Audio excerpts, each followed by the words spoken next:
We're going to be covering the cash flow quadrant, employment, business ownership, self-employment, investment ownership, because this framework has been so helpful to me. And before you just logged in, Jarrett and I were just talking about a personal story, which we'll probably share in the coming weeks as we talk about these different areas of the cash flow quadrant. But welcome to Friday Finances, where we break down transparently, or as transparently as we can, our own financial journey to what each of us consider financial freedom separately. And today we want to absolutely talk about this one thing. Let me bring it up, Jarrett. And that's the cash flow quadrant. If you all are not familiar with it, let's just start real quick with this. This is the cover of the book. This is not our own construct. This is a construct from Robert Kiyosaki, who was both famous and now a little infamous with where he's going. He's made some changes recently into his focus from real estate to other things. We'll talk a little bit about that, but I really want to stick with, if we could, Jarrett, a little bit about the framework of the cash flow quadrant. But for those watching, this tool is irreplaceable. Jarrett, how did you first hear about Robert Kiyosaki, Rich Dad's cash flow quadrant? Where did that come from for you? Great question. So many people who are listening to this have probably either heard of Rich Dad, Poor Dad, or they've read Rich Dad, Poor Dad. And that's been fundamental in their understanding about money, how money works, how the game of money works. And I remember that I only read bits and pieces of Rich Dad, Poor Dad. Like any book, I just kind of pull out what I need and fill the gaps. I don't think Yeah. you always, the total Pareto principle, you don't have to read, 80% of the book is going to be in 20% of the actual text. So Yeah. I kind of skimmed through Rich Dad Poor Dad. Already had an idea because I had a mentor who kind of filled some of those things out. But when I came across Cash Flow Quadrant, it was actually in a secondhand bookstore. It was in Oh, basically like a Goodwill, where people go and leave sure. stuff, clothes and all kinds of stuff from your house and books. And I just want to put out there, if you are looking for financial knowledge, go to Yeah. the bookstore because I got Cash Flow Yeah. Quadrant for like $3 or $4, and this was Yes. years ago. And I ran through that book maybe in 2 days, and it was just like, Yeah. "Oh, this is how this works." And so it's been really fundamental, and actually, I mentioned this on the last episode where we were talking about why you should talk with money. Yeah. My ex, we were in Latin America, and we were walking through the streets, and people just sell stuff because they're just trying to make money. Yeah. And we were on the coast of Colombia, and there was, some Venezuelan immigrants who this goes into money, and this goes into the devaluing of their money, and they were now living in Colombia, but they were selling books on the street. And I Oh, wow. remember I bought her this book, or we bought this book, and it was 15,000 pesos. Now, at the time, that was about $3. And I remember I gave Wow. it to her, and we were already talking about money, and she was looking into different things, and she read through it, and she was like, "Oh my gosh, Yeah. this is it." Because I feel like Rich Dad, Poor Dad is the theory. Yeah. The cash flow quadrant for me is the practice, right? If you read Rich Dad Poor Dad and you're like, now what? You can look at, and I'm Yes. sorry, it's a little loud outside. You can then look at the cash flow quadrant, and it Yeah. honestly is set up like a workbook. So Yeah. I think it makes total sense that we bring it up on Friday Finances because it has been Yes. fundamental to how I think about my different streams of income Yeah. and allowing me to understand the benefits and the pluses and the negatives of each. And so I'll throw it back to you. How did Yeah. you come across it, and how is it playing a part in your life? Well, first off, for those who don't know, this is the second book, and that was what you were getting at. The first book is called Rich Dad, Poor Dad, and it's theory. Yep. It's framework on financial statements, which was huge. And that the big visual, Robert Kiyosaki actually really took time to craft something because a lot of financial freedom seems at first glance overly complex. And when you hear financial statements, you're like, I don't get it. You hear about assets and liabilities. You're like, this is a bunch of new vocab and there's real accounting meaning. The first book, Rich Dad Poor Dad, really demystifies a ton of this, but the best thing he does is tell a story. This is, in fact, if you look at his history, I mean, I've been watching Rich Dad since he first came out, and someone handed me Rich Dad Poor Dad, and it actually spoke to my journey, which I won't go into too much here, just for anonymity of my personal story. But I had a very parallel experience with the financial mentors I had. And I read the story, and the storytelling is phenomenal. He was critiqued for making the story up. I don't know if you caught that or if you were around for that, but people came against him heavily, and he always debunked that. And he was a profiteer. He invented the Velcro surfer wallets, if people recall those, and I recall this from growing up. And then that business went out of business, and he was always entrepreneur. So I wouldn't put it past him to have made up this story, but more power to them because the best life principles come through phenomenal storytelling. So you're right. The first book, great storytelling, great frameworks, but there was a big lack. Like, now, how do I take action? Where do I apply my energy? Enter Cashflow Quadrant, the cover of the book right here, and we'll zoom into that graphic right on the cover, ESBI, in just a quick second. So this was about 2001 when I was moving from being a zombie, a civilian, if you will, to being a citizen, where I was reading everything I could get my hands on. And if we took this little camera to my study out here, I have like every Rich Dad branded book, Loopholes of the Rich, Rich Brother, Poor Sister, Rich Brother, Rich Sister, the Cash Flow Guide, and then my wife and I played his game, which got us into real estate. Believe it or not, he has a little digital game you kind of play. It's kind of like a Monopoly game, but it's actually advanced on reading cash flow statements. And this would finally push me and my wife over the edge to get into real estate when we first did. So that's the context. And when I, like you said, when I got to cash flow quadrant, it gave a framework on what is valuable at each point of that journey. It guided my decision making on where I wanted to be on that journey, but also some realism on where I could be, and where I couldn't be.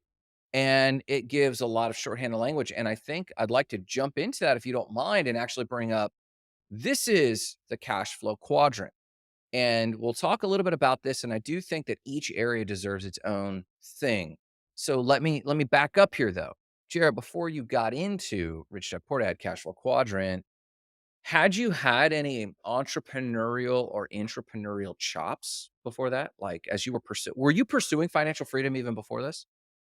Yeah, I was already on that path more or less. I was already awoken to that realization, and we can leave my Medium article in the we'll link it in the show notes where I kind of talked about it, but that started for me in 2015. And we talk about that on the first episode, Mm, defining financial freedom. And that started for me in sure. 2015. And the cash flow quadrant came later around 2017, 2018. So I was already kind of on the road and I was hyper aware of these four elements and how they can play a part in your financial journey and how everyone should probably have exposure to some of them. Yeah, Obviously, as we will get into a little bit more in this episode, and then we'll build on in future episodes, we'll dive deeper on each one of the quadrants and how to kind of play the game and the pros and the cons. yeah, I just think it's so powerful, and I think anyone who's in the world we live in is a capitalistic world. yeah, Once you see this, you're like, oh, okay, I yeah, understand. If I'm an yeah, employee, I'm doing this. I get now why my business owner or the guy who's my boss, the responsibility he has. Okay, so if I'm self-employed, now I get the discipline I'm gonna need. yeah. Oh, and then I get how Warren Buffett fits into this. He's totally figured it out and he's moved right into just the investor, which I That's right. think at the end of the financial freedom journey is really where you wanna be. You're probably gonna be on the right side of the quadrant. Most people Yeah, start their careers on the left side and then they move into the right. They learn the skills to be able to move across that center north south line, but it takes a lot of time. And so maybe we should start. Do you want to start with the employee and then we'll go to self-employed business and then we'll finish with the investor? sure. Yeah, and again, we should go through each of these in more depth in terms of our personal journeys. Yes. But I would say that, I personally was an employee. I don't mind hard work. I did see limits to time for dollars. Now, the thing about the employee graphic here, in the employee, and some of you might be able to read this, you might not.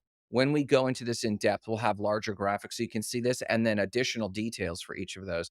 But what it says is the amount of active work determines your income, and the little clock and the money sign there basically says your time is how you obtain money as an employee. Now, we know this, but I don't know if we know that by calling that out, that means there's a different way.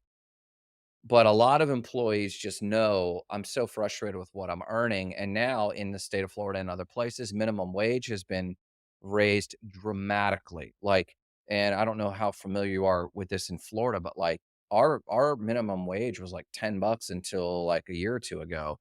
And all businesses are have that as a baseline. And when they came out and voted for a $15 minimum wage, the blowback to that is suddenly your employees believe that that is immediate. That's like a 4.5-year rollout.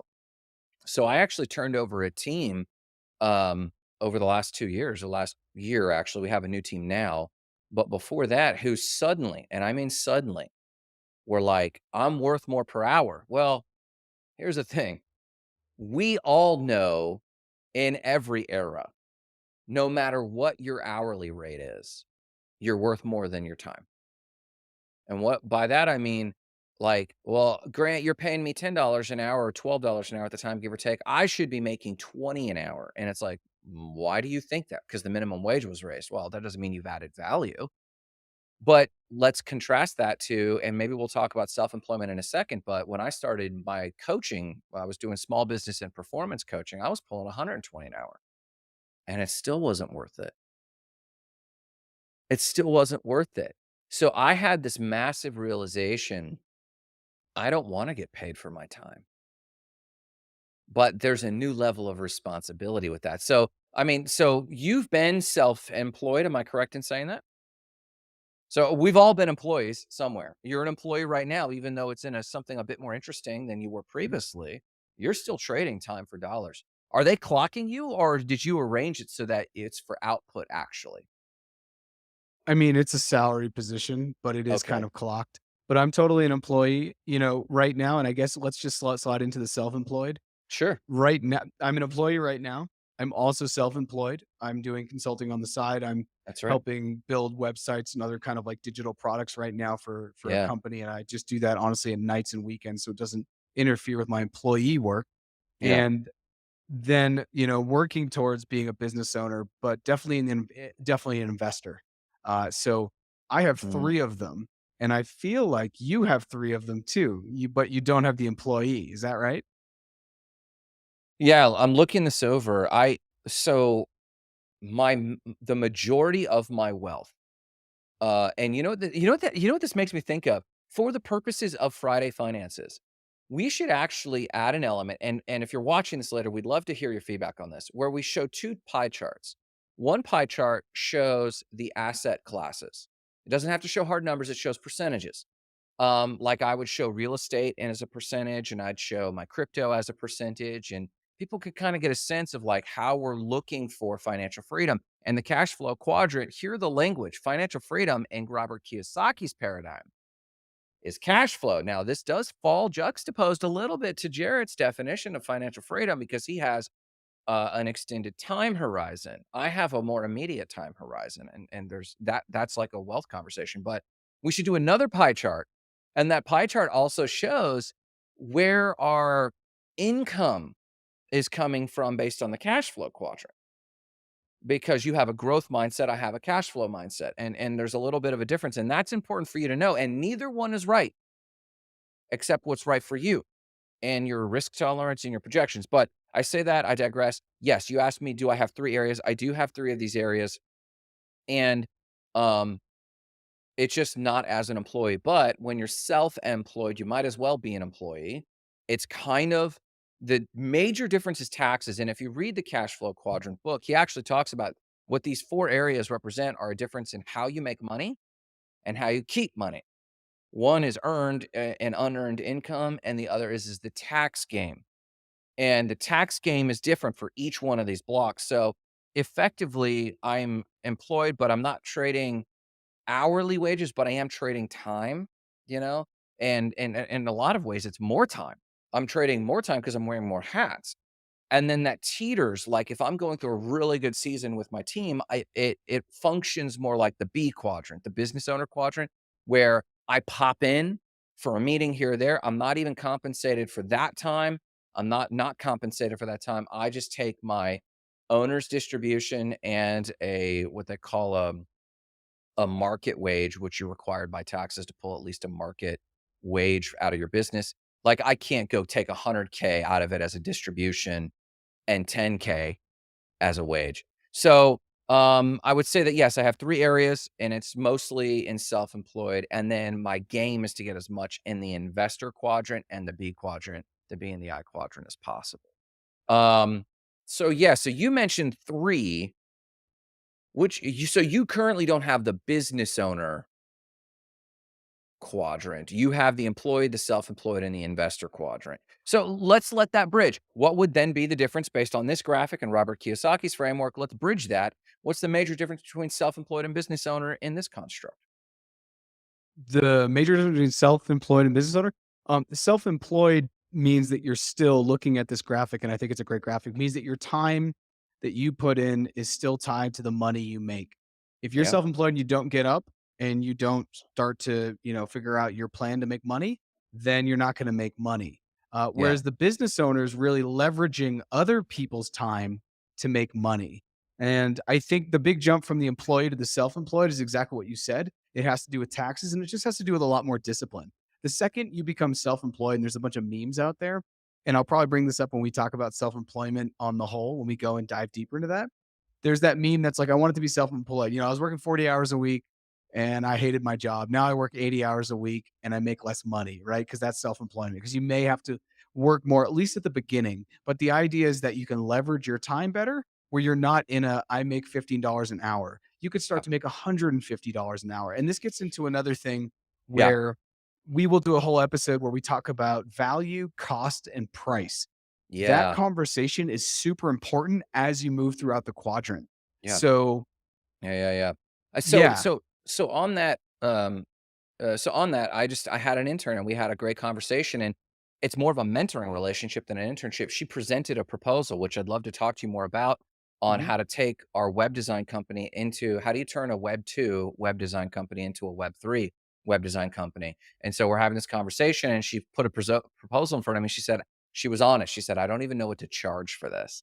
And you just mentioned value, cost, and price. I said, well, there's two types of ways to give me a quote, and I told her about value-based pricing, and she almost lost her mind. It was huge. So I think it's huge. So, as you are looking at this graphic, and as you were seeing a cash flow quadrant, I want to challenge any person with a side hustle or a business. If you are working in the business and you are punching a clock as an employee, and then you might switch hats and you might do payroll and you might switch hats and you might do marketing and you might switch hats. But if you do not show up and that thing does not pay you because you didn't show up, you do not have a business. I cannot be more clear on this. You have a self-employed situation, and this is why this distinction matters, and this is why we're going to dive deeper into these in the coming episodes. We're going to dive deeper because you as the viewer need to know language matters, because language determines strategies. And obviously, we think we all want to be in the investor quadrant until you realize that real estate investors have more debt than you can ever get your head around. The millionaire real estate investors I know, they have they're making good money, they're living high on the hog, but they have a huge and extraordinary responsibility. So moving up this ladder from E to S to B to I, we'll break this down in coming episodes, but know that that also increases the level of intelligence you have to have, the level of interpersonal savvy you have to have, the level of responsibility. So if you go out there to the gym or with your friends and on your TikTok or on any of your feeds and say, "Oh, I got a business," but that doesn't pay you if you don't show up, it's not a business, it's self-employment. I include your drop shipping side hustles. I include your Etsy, you let AI build the book and then ship that and drop ship it. It takes work to set up.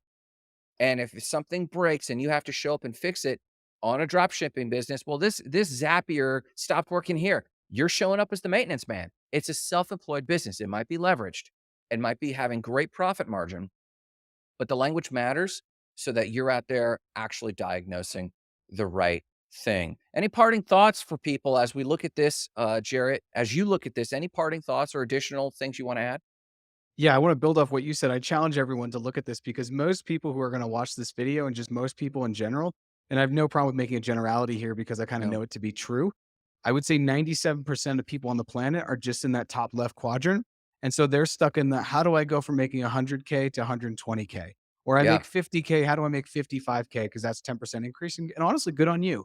Yeah. I want to challenge you to start to think about the other ways of building wealth. And I think Yeah. one of the main parts of Friday Finances is sharing our experiences building out different income streams because that's all Yeah. this is. It's just a roadmap to build different income streams. So Oh, that yeah. way, if you're on the right side of the quadrant, you don't have to do anything and you could still be making money. As Oh, long yeah. as you stay on the left side of the quadrant, you're always going to be having to get up and do things, whatever that is, to make money. And anyone watching this is probably like, well, I would much rather not have to do things on some days. Maybe I just want to go on a 10-mile hike.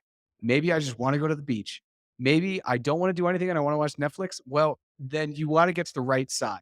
And if you're in the top left quadrant, there's no issue with that at all. I just think now is the time. Now that you've heard this, you can't unlearn things. You can choose to deny that you've heard them. Yeah. Now is the time to kind of challenge yourself and follow along. We're going to go through the employee, the self-employed, the business, and the investor. Depending upon when you're watching this, those links could be below. And if they're not, make sure you go through this playlist and you find those episodes. So I And think that's it. wealth building strategies, like Jarrett's a growth guy, I'm a cash flow guy, at least mostly generally. I mean, we wouldn't be opposed to some of those things. Similarly, when you look at the cash flow quadrant, I think Jarrett, where people will also be challenged is they have a lot of ego tied up that, oh, I don't want to be an employee. Hey, listen, once you've been a business owner, I'm telling you right now, there's a mega shift happening. And I coach a lot of small business clients. I cannot tell you the mega shift of how many have been in business for 5 to 7 years, have been barely scratching 100K a year, and I mean, like, I have probably 200 clients that I touch over a year and coach, and I would say of all of those who have either closed their website or stopped doing coaching with me, they've never scratched past 100 to 120 a year in their self-employed business. Everyone thinks that they want that self-employment, but they don't count the cost of the responsibility. But there's a lot of ego tied up, and they took years to realize I would rather go make 60 to 80 as an employee with no responsibility, still in the 1% of the world, and have to just schedule my vacations instead of going at the drop of a hat. When you are self-employed, you do not get to go at the vacation at the drop of a hat. When you're a business owner, you do not get to go on vacation at the drop of a hat. We're talking the gap of each of these, ego-wise, wealth-wise, is huge, and I'm super excited that in the coming episodes, we'll actually be diving into that a bit more. There's some realism there. All right, any parting thoughts? Where can people find us, Jarrett? You can just find us here. We only live on YouTube. That's it. This That's show right. only lives on YouTube as far as I know. Grant and I will leave our socials, our own social and our own information if you would like to reach out to us. But you can also find us on FridayFinances.tv. That's where we're going to house most of our information as far as a website. But our show just lives on YouTube. We know it's the second biggest search engine on the planet behind Yep. just Google.com. So please reach out. We're looking forward to hearing everyone, seeing where they are on their journey with money. And we will see you next episode. See you next episode, and here's to your financial freedom.